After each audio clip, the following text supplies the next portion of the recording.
Okay, we're all live now. Um, I'm present with me is students 15, 22. Why you look 15 also? 15, 22 med student and a parent here who is a pharmacist. Okay, all right. So today's talk about how to become bulletproof with Buddhism and psychology. What needs to be studied is part of my program. So since we have all ladies in front of me, I want to talk about boys because we all have had them, right? Okay, we all have had them, and they're cute, and they're little things about them, right? This is in regards to dating, okay?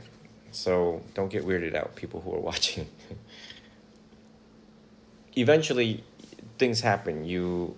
I'm sure you all have had talking with a boy. You could be talking with a boy, talking to a boy, or had a boyfriend before, and you already know the game they played and the game that you played. The attention-seeking game. Yeah. Okay, so boys can play games and girls can play games. We know the both sides of the table. I was in love 7 times before I became a monk. Okay, people think I'm like this holy being. I'm like, I'm getting there, but I've had my fun, so I know. I'm 37. You know, I didn't play with Barbie dolls and stuff. You know, I had to experience life. Buddha wants you to experience life. So when the boys manipulate you and tell you you're pretty and you're the most special you've ever seen, they've ever seen, and blah blah blah blah blah blah blah, and then you fall for them, yeah, and then they will get what they want, and then you will get what you want, and then the breakup, and then you feel hurt and pain.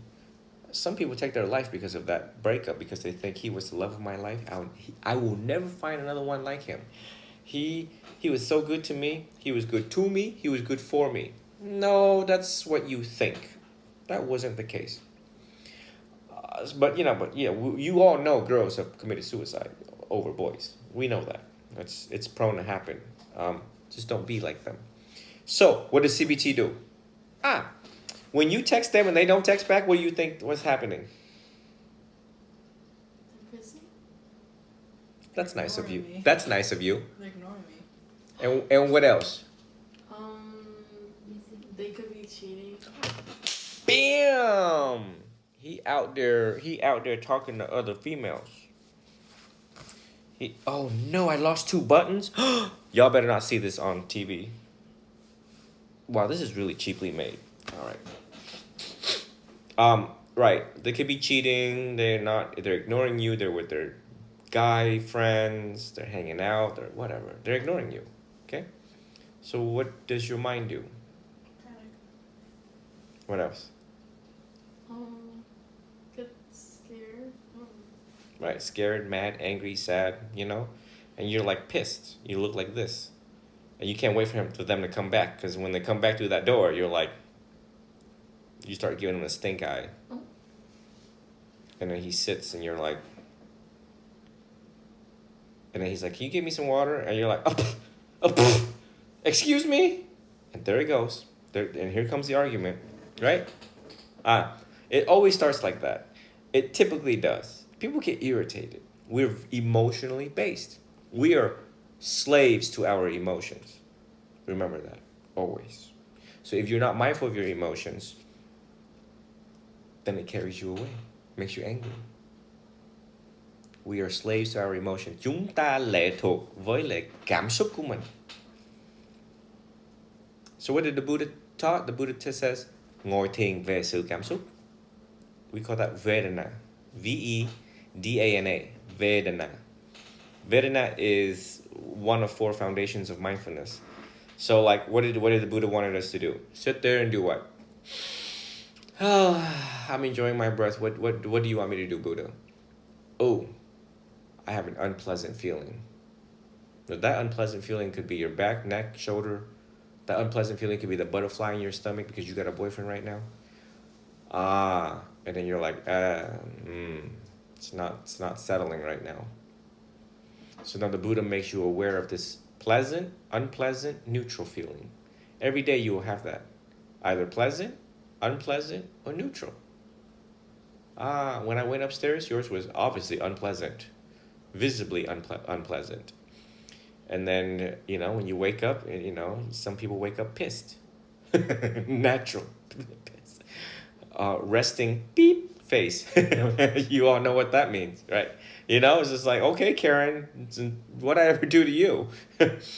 So, but by meditating more on it, you bring it up to the surface, you're more aware of it, and you're aware, when you're aware of something, it has less power over you.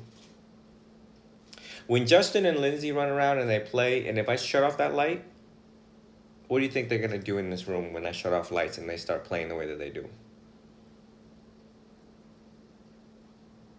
You've watched them play. You know how they play. They run like terrorists in this house. Right? So they would run like terrorists down here. Combo. Yeah, tear up that little... but then what happened when you flip up the light? What do both of them would do? As they're playing, you flip on the light. Just imagine. We'll stop. And they will look at who? Whoever turned on the light. So that's what meditation does. Meditation is flipping on that light when your emotions rampant. So your emotions all over the place, especially when you're on your you-know-what day, that time of the month, and you got so many mixed feelings and ooh. But when you practice meditation, it makes you become more solid, more aware, and you have control over your emotion instead of the other way around. Instead of your emotion taking control of you. And then you lose the battle. That's why you cry. You cry because you lose the battle. Because it got out of hand. It got out of hand. CBT teaches you not to blow things out of proportion and not to jump to conclusions without evidence. Why did I give you the text message example? Because you were jumping to conclusion without Evidence. He may be cheating. What evidence do you have he's cheating? He could be fishing and leaving the phone there, right? He could be playing soccer and his phone is dead. But we do that.